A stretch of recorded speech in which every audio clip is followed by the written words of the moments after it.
नमस्कार, मैं doctor Sandeep Tiwari, medical oncologist और हीमेटो ऑन्कोलॉजिस्ट फ्रॉम वाराणसी। आज हम अपने कैंसर के पेशेंट में होने वाले बहुत ही कॉमन प्रॉब्लम के बारे में बात करेंगे। हमारा कैंसर पेशेंट अपनी किसी न किसी स्टेज में इस चीज़ को बहुत ही ज़्यादा झेल रहा होता है, वो है कैंसर की वजह से दर्द का होना। यह दर्द हमारा कैंसर की वजह से भी होता है और कैंसर के इलाज की वजह से भी होता है। ये पेशेंट की जो क्वालिटी ऑफ लाइफ होती है, जो उसका जीवन शैली होती है, उसको बहुत ज़्यादा प्रभावित करता है। इसका जो मेन कारण है वो एक खुद कैंसर की वजह से होता है।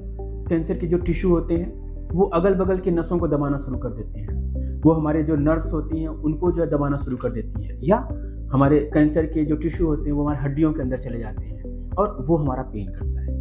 दूसरा होता है कि ट्रीटमेंट रिलेटेड, कि हमने जो कुछ दवाइयाँ दी, कुछ इलाज किया, उसकी वजह से पेन, लाइक जैसे हमने कीमोथेरेपी दिया, कीमोथेरेपी हमारा नर्व्स को डैमेज करता है, उसकी वजह से पेन हो रहा होता है।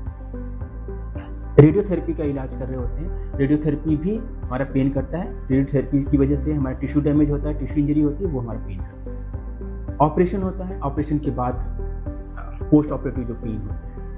इसके साथ साथ और भी कारण होते हैं, जैसे कि हमको इन्फेक्शन हो जाए, उसकी वजह से पेन होता है। इन्फ्लेमेशन हो जाए, सूजन आ जाए, उसकी वजह से पेन होता है। जनरली जो पेशेंट रिपोर्ट करते हैं कि हमारे कितने तरीके के पेन होते हैं, एक तो पेन होता है कि हमारा अगल बगल का जो टिश्यू है वो डैमेज हो रहा है। जब टिश्यू डैमेज होता है उसे हम नॉसिसेप्टिव पेन कहते हैं। दूसरा होता है सोमैटिक पेन, कि हमारा जो हड्डियों में बीमारी चली गई है, हमारे मांसपेशियों में बीमारी है, वो लोकलाइज, मतलब जहाँ पे बीमारी है वहीं पर बहुत तेज और शार्प तरीके का पेन होता है।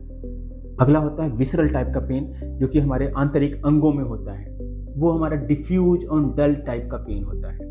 इसके साथ साथ हमारा जो न्यूरोपैथिक पेन, कि कोई अगर नर्व जा रही है, वो हमारी दब रही है, उसके दबने की वजह से पेन हमारा एक जगह से दूसरी जगह तक रेडिएट हो रहा होता है।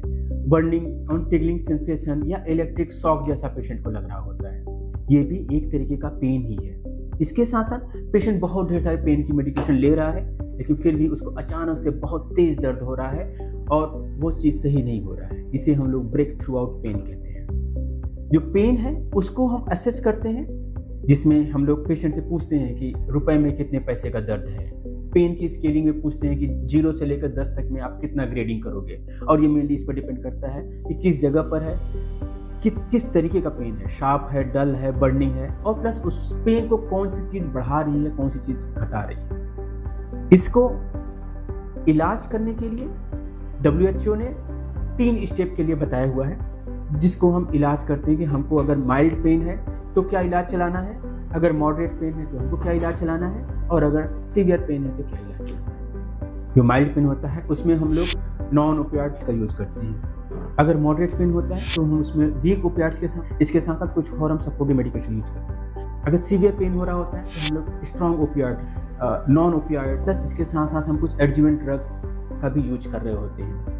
इतना सब करने के बाद भी हमारा जो है पेन कंट्रोल में नहीं आता है, तो हम लोगों को जिसकी वजह से जहाँ से पेन आ रहा है हम उसको नर्व्स को ब्लॉक करते हैं, लाइक कुछ दवाई देकर रखते हैं, कुछ लगातार आईवी, कुछ आईवी फ्लूइड, कुछ आईवी एंटीबायोटिक, कुछ आईवी पेन किलर देकर रखते हैं लगातार। इसके साथ साथ कुछ हम जो है नॉन फार्माकोलॉजिकल ट्रीटमेंट यूज करते हैं, जैसे कि पेशेंट को हम रिलैक्सेशन टेक्निक बताते हैं, साइकोलॉजिकल सपोर्ट के लिए बताते हैं, पेशेंट को हम काउंसिल करते हैं, उसको रेगुलर एक्सरसाइज और योगा के लिए भी कहते हैं, और प्रॉपर फूड खाने का अच्छे से बैलेंस डाइट के लिए बोलते हैं। अगर आपको कैंसर रिलेटेड पेन हो रहा है, चाहे वो कैंसर की वजह से है या कैंसर की ट्रीटमेंट की वजह से हो रहा है, तो आप अपने ऑन्कोलॉजिस्ट से मिलो, वो डिटेल में आपसे बात करेंगे, वो डिटेल में आपको समझाएंगे, और अगर ज़रूरत पड़ेगी इस लैडर के हिसाब से फिर उसको आपके पेन की मेडिकेशन को अपग्रेड किया जाएगा। धन्यवाद।